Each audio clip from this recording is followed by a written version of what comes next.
Alors qu'un second abandon vient de frapper la saison du feu sacré de Koh Lanta, le producteur du jeu de TF1 Julien Magne nous révèle ce qui se passe une fois hors caméra, pour ces malheureux aventuriers.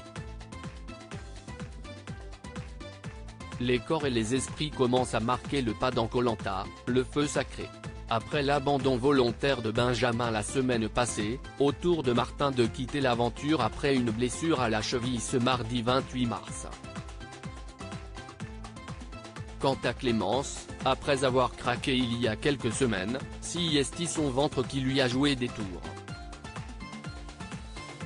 La candidate, après un passage à l'infirmerie, a toutefois rapidement fait son retour dans le jeu.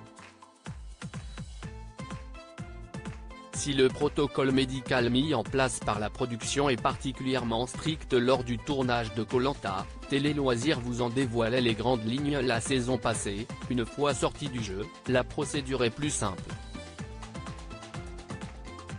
Koh Lanta, les candidats blessés repartent le plus tôt possible en effet, alors que les candidats éliminés lors du conseil, comme Tania et Rudy, doivent attendre durant quelques jours la prochaine élimination avant de rentrer en France. En cas de retour surprise dans le jeu, si un aventurier abandonne, les candidats blessés peuvent repartir immédiatement.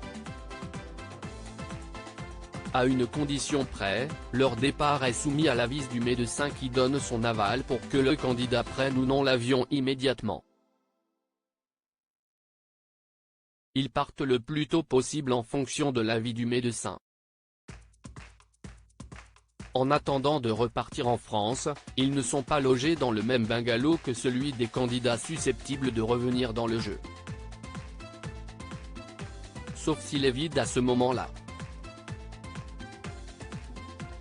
Car il ne faut pas qu'ils puissent entrer en contact avec l'éliminé du conseil suivant, par exemple, nous a confié Julien Magne, producteur de Koh Lanta.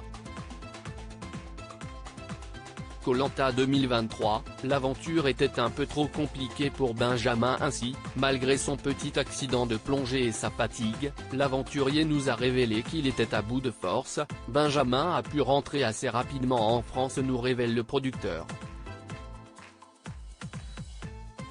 Un départ qui n'a d'ailleurs pas vraiment surpris Julien Magne. Nous suivons les candidats au quotidien, heure par heure. On observait un état d'esprit et une motivation qui glissaient et qui diminuaient.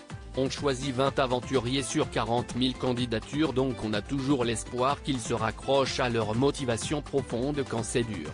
Je pense que l'aventure était un peu trop compliquée pour Benjamin.